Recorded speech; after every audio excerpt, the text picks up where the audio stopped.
Hello friend, स्वागत है आपका एक बार फिर से आपके अपने लीगल चैनल में। मैं हूं एडवोकेट सनी शर्मा। दोस्तों, आज के इस वीडियो में एक मामले का रेफरेंस लेके आपको कुछ चीज़ बताने वाला हूं। दोस्तों, एक मामला कल हमारे पास आया जिसमें एक पति ने ये बताया कि उनकी शादी हुई। शादी के बाद कुछ समय अच्छे से रहने के बाद उनका एक बेबी हो गया।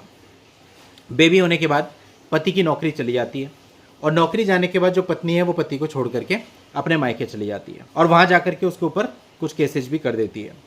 अब दोस्तों, इस बात से एक बात पता चलती है कि वो पत्नी पति के साथ केवल इसलिए थी कि उसकी नौकरी थी और उस नौकरी से पैसा आ रहा था। जैसे ही नौकरी बंद हुई, पैसा बंद हुआ, वो छोड़ के भी चली गई और फॉल्स केस भी कर दिए। दोस्तों, ये ऐसा पहला मामला नहीं, ऐसे बहुत सारे मामले आए हैं। अब कहानी यहाँ खत्म नहीं होती। 5 साल इसी प्रकार से गुजर जाते हैं। मीनवाइल पति की फिर से अच्छी जॉब लग जाती है। 5 साल के बाद पत्नी कहती है कि मुझे फिर से आपके साथ रहना है, कंटिन्यू करना है। अब पति कंफ्यूज है कि साथ रहूं ना रहूं, कैसे रहूं, क्योंकि साथ में जो एक छोटा बच्चा भी है तो बच्चे की वजह से कई बार सोचता है साथ में रह लूं। लेकिन पति ये कहता है कि साहब, मेरी नौकरी अगर फिर से चली गई, कि मेरी जॉब परमानेंट तो है नहीं और हो सकता है कि कुछ ही महीनों में मेरी जॉब फिर चली जाए, तो ये फिर से मेरे को छोड़ के चली जाएगी, फिर से केस कर देगी। तो ऐसी परिस्थिति में मैं क्या करूं, ये उसकी क्वेरी है। अब ऐसे में आप क्या कह सकते हो? देखो, सामने वाले का कंडक्ट तो पहले ही पता चल गया कि वो केवल आपकी नौकरी की वजह से, यानी सीधा सीधा बोले तो आपके पैसे की वजह से ही आपके साथ में है। आपके पास पैसा नहीं तो उसने आपको त्याग दिया, आपके ऊपर उल्टा केस भी कर दिए। तो फिर ऐसा व्यक्ति क्या चीज़ों को निभा सकता है? ठीक है, आपको ट्राई करना है, कर लो। लेकिन बात यह है कि अभी तक आपके ऊपर जो केस थे वापस हो चुके हैं। अभी आप दोबारा रखोगे और माता पिता भी घर पे हैं, फिर से नौकरी चली गई या कोई भी फाइनेंशियल बर्डन आ गया, कुछ भी हो जाता है लाइफ में, तो फिर ऐसे में वो दोबारा केस करेगी तो फिर से माता पिता को भी इन्वॉल्व कर देगी, सबको इन्वॉल्व करके और बुरे तरीके से केस करेगी। तो अब ये आपका कोर डिसीजन है। बच्चे की वजह से साथ रहने का डिसीजन आप ले सकते हो, बड़े रिस्क रहेगा, क्योंकि जिसका जो नेचर है, जो नेचर लेके जो आदमी पैदा हुआ है, उसको पूरे तरीके से बदला नहीं जा सकता। ये तो आदमी के ऊपर होता है कि उसके अंदर थोड़े भी सेंटिमेंट्स होते तो पहली बात उसने ऐसा करना ही नहीं था। ऐसी परिस्थिति बहुत सारे लोगों के साथ आती है, जहां पर केसेस चलते हुए कुछ साल हो गए और पत्नी कह रही है कि भाई मेरे से गलती हो गई, मुझे तो साथ में रहना है। पति के मन में एक बार में आता भी है कि भाई मैं कुछ लिखत पढ़त कर लूँ और रख लूँ। तो ऐसे सभी लोग ये सोचते हैं कि पहले मैं लीगल एडवाइस लूँ, ये देखूं कि साथ में रखना है या नहीं रखना है, कहीं ऐसा तो नहीं है मैं किसी और बड़ी प्रॉब्लम में फंस जाऊंगा। तो दोस्तों, इसका जवाब ये है कि लिखत पढ़त तो डेफिनेटली आप करोगे जब उसको लाओगे, लेकिन वो लिखत पढ़त क्या हो सकती है? ज़्यादा से ज़्यादा आप एक एग्रीमेंट ही तो बना सकते हो, एक नोटराइज एग्रीमेंट बनवा लोगे जिसमें लिख लोगे भविष्य में सब कुछ सही से रहेगा और ये सारी चीज़ें लिखोगे आप। पत्नी ज़्यादा ज़्यादा लिख के कह देगी कि भाई मैं भविष्य में सही से रहूँगी और अपने सारे केस वापस लेती हूँ, या इससे भी ज़्यादा चलिए मान लेते हैं एक आध लाइन आप कुछ लिखा भी लेते हैं।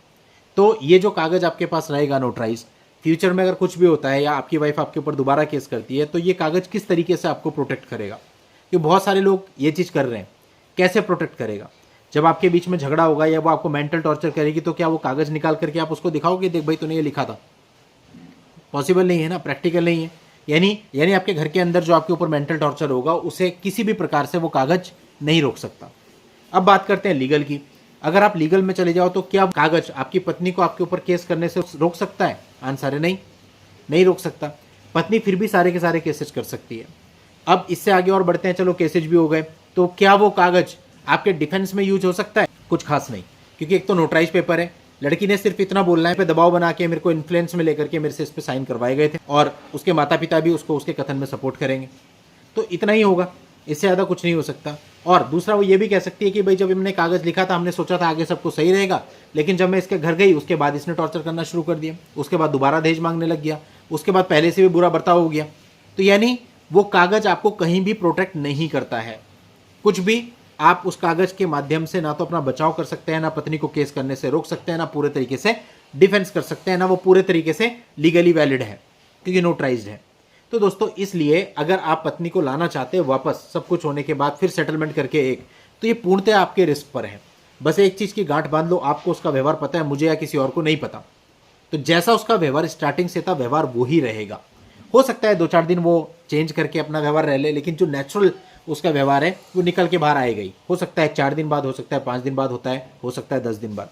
ऐसे जितने भी इस प्रकार के मामले आते हैं उनमें हमने यही देखा है कि महीने भर बाद फिर से वही बहुत बुरे तरीके से चीज़ें शुरू हो जाती हैं। नहीं होती तो आप लकी हैं, बट मैक्सिमम केसेज में यही होता है। तो क्या हो सकता है क्या नहीं हो सकता, मैंने सब कुछ इस वीडियो में आपको बता दिया।